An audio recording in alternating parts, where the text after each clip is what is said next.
The Kiel system was a major hub of military activity during the Cold War, but since relations with the Xi'an have improved, the system has worked hard to redefine itself. The Senate's recent official recognition of the system's third planet, Cerberus, is considered proof to many that some of the hard work has started to pay off.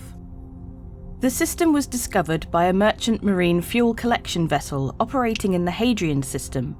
The ship's captain, Admiral Schnaus, made it a point to take a different route on each collection trip to keep the crew on their toes. One day in 2514, Schnaus noticed a strange anomaly on their scans and redirected their course to investigate it. What they found was a large jump point connected to a new system with a white F-type main sequence star surrounded by 6 planets and an asteroid belt. Schnaus named the system Kiel after a longtime friend who adamantly refused to leave his home planet of Mars. Schnaus hoped the gesture would motivate his friend to finally venture into the stars to see the system that bore his name. Military pathfinders scanned the system to discover that none of the planets were naturally habitable, and only the third one, Cerberus, was deemed suitable for terraforming. As the terraforming process was underway, jumps to 2 new systems, Baker and Horus, were discovered, igniting massive public and private interest in the system. Even though it hadn't been officially inhabited, it was already well connected to the expanding eastern edge of the Empire. It had a mineral-rich asteroid belt, gas giants to be used for refueling, and soon, a terraformed world to serve as the system's nerve centre. Yet, all that changed in 2542 when Marie Santi discovered a jump point into Xi'an space from the Horus system. Being connected to the Peri line, Kiel was now only 1 system away from Xi'an territory, so the UPE quickly redesignated the system. Much to the dismay of the companies that had begun prospecting as the terraforming process was completed, rather than opening the system for economic development, the government drafted plans to make Cerberus a massive military hub, a decision that would define the system for centuries. Once Cerberus was habitable, the military moved into the system en masse. Ivor Messer had recently risen to power, particularly by cultivating fears over the Xi'an, so pouring government funds into Kiel was considered an impressive show of force against the new alien enemies. Over the decades, the military's strong presence on Kiel also proved beneficial for domestic pacification purposes.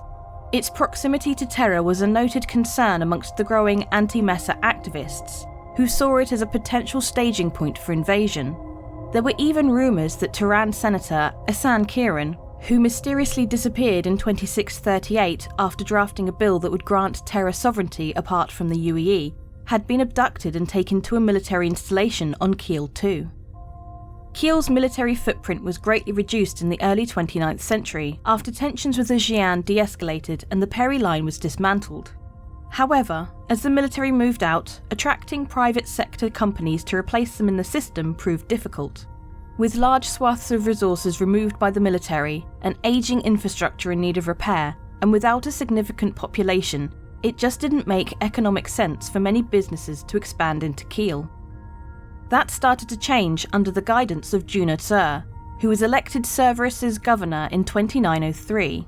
Tsur was one of the only few hundred people whose Kiel roots extended further than 2 generations, beginning with his great-grandmother who chose to remain in the system upon retiring from the army. He knew Cerberus's strengths better than anyone else and specifically recruited industries to the planet that could capitalise on the military's infrastructure and abandoned bases. The strategy worked, and numerous giants of the space industry set up factories in the system. In addition, Tsur knew that he needed more than business to grow his homeworld, and so he invested heavily in public leisure and green spaces, claiming that a happy population is one that grows. One of Tsur's most notable victories came when he convinced the Intergalactic Aerospace Expo to host the event on Cerberus. Tsur's main selling point was the numerous decommissioned spacecraft hangars that could house the massive event. After a rapid series of upgrades were made to the facilities, the IAE was held on Cerberus for the first time in 2913 and has been one of the system's main economic drivers ever since, creating additional hotels, restaurants and attractions in its wake. Today, in addition to the Aerospace Expo, many other conferences use the facilities throughout the year, making tourism one of the largest growth sectors for the planet. The economic turnaround and rebranding of Kiel has been considered a success by many, including the Senate, who officially recognised Cerberus in 2937. The system's population has continued to swell ever since, with plenty of jobs and considerably less congestion than other systems, like Terra. Kiel was recently voted one of the top 10 most livable systems by the editors of New United. Kiel 1 is a small mesoplanet that is sun-scarred on one side thanks to it being tidally locked. Kiel 2 is a rocky planet that features a thin atmosphere and a good deal of mystery. Scans of the planet reveal the presence of resources, yet the UEE has strictly prohibited any mining operations. This has led to some to believe the planet may continue to house classified underground military installations. Kiel 3, Cerberus, is a rocky planet that was quickly terraformed after the system's discovery.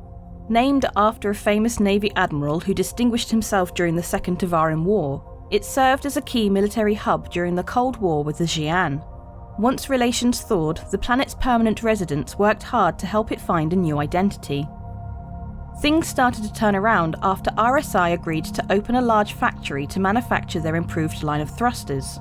RSI brought a fresh flow of people and creds into the system, which encouraged other companies to follow suit. Soon, word spread that the planet had plenty of work and an affordable cost of living. Blue-collar workers arrived in droves, and the planet saw its populace consistently rise for decades. It wasn't long before the Governor's Council applied for and received representation status, with Sir's daughter, Janna Thurville, elected as Cerberus's first senator. The influx of people and businesses allowed the government to redesign parts of the planet for civic use.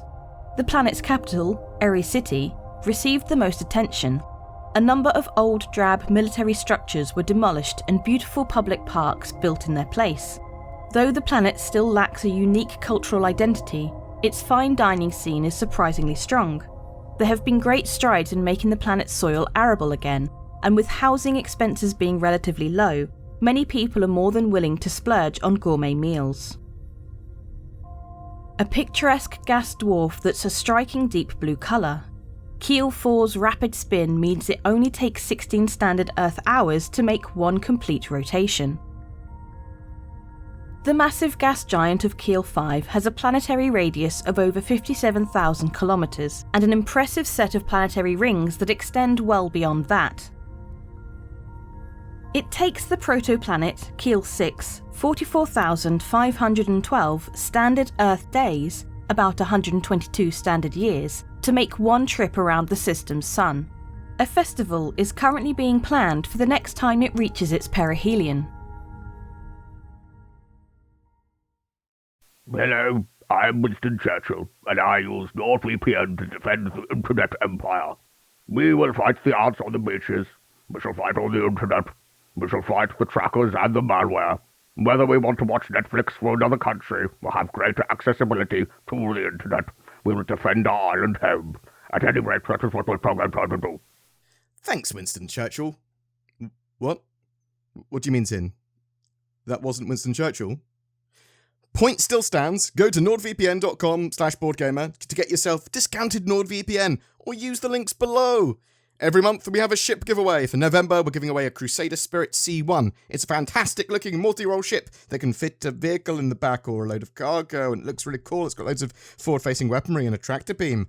As it's a concept ship though, the winner will have a Cutlass back in the meantime as a loaner. It comes with access to the game and lifetime insurance too, so bam! Even if you don't have Star Citizen stuff yet, you can get straight into the game with this. It's all you need. Just comment on any of my videos this month to be in for a chance of winning. A massive thank you to everyone that has used the join button under my videos to become a channel member, and my Patreons. You guys are awesome. It really does help the channel. Please consider becoming one of those lovely people too. Thanks for watching, and I'll see you in the verse.